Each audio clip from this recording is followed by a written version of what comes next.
Welcome to our weekly story time online.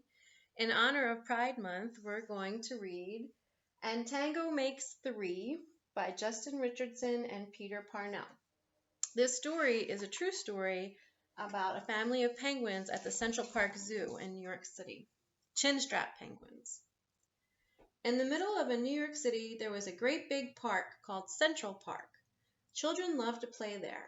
It has a toy boat pond where they can sail their boats. It has a carousel to ride on in the summer and an ice rink to skate on in the winter. Best of all, it has its very own zoo. Every day, families of all kinds go to visit the animals that live there.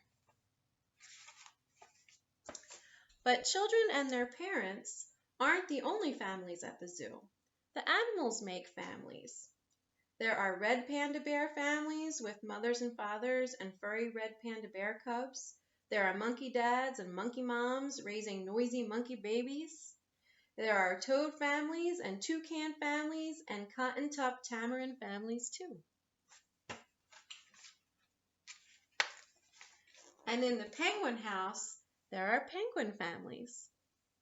Every year, at the very same time, the girl penguins start noticing the boy penguins, and the boy penguins start noticing the girl penguins. When the right girl and the right boy find each other, they become a couple. Two penguins in the penguin house were a little bit different. One was named Roy, and the other was named Silo. Roy and Silo were both boys, but they did everything together. They bowed to each other, and they walked together, and they sang to each other, and they swam together. Wherever Roy went, Silo went too. They didn't spend much time with the girl penguins, and the girl penguins didn't spend much time with them. Instead, Roy and Silo wound their necks around each other. Their keeper, Mr. Gramsci, noticed the two penguins and thought to himself, "They must be in love." Roy and Silo watched how the other penguins made a home, so they built a nest of stones for themselves. Every night, Roy and Silo slept there together, just like the other penguin couples. See them cozied up on their rock nest?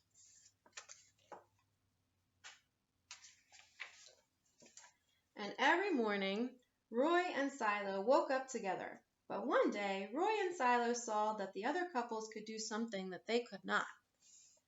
The mama penguin would lay an egg. She and the papa penguin would take turns keeping the egg warm until finally it would hatch. And then there would be a happy baby penguin. Roy and Silo had no egg to sit on and keep it warm. They had no baby chick to feed and cuddle and love. Their nest was nice, but it was a little empty. One day, Roy found something that looked like what the other penguins were hatching, and he brought it over to their nest. It was only a rock. But Silo carefully sat on it, and sat, and sat. When Silo got sleepy, he slept. And when Silo was done sleeping and sitting, he swam and Roy sat. Day after day, Silo and Roy sat on the rock. But nothing happened. Then Mr. Gramsci got an idea. He found an egg that needed to be cared for, an egg that was abandoned, and he brought it to Roy and Silo's nest. Roy and Silo knew just what to do. They moved the egg to the center of their nest. Every day they turned it so each side stayed warm. Some days Roy sat while Silo went for food. Other days it was Silo's turn to take care of their egg. They sat in the morning and they sat at night. They sat through lunchtime and swim time and supper. They sat at the beginning of the month and they sat at the end of the month and they sat all of the days in between. Until one day, they heard a sound coming in from inside the egg. Peep, peep, peep, peep, it said. Roy and Silo called back, "Squawk, squawk." "Peep, peep," answered the egg. Suddenly, a tiny hole appeared in the egg shell. And then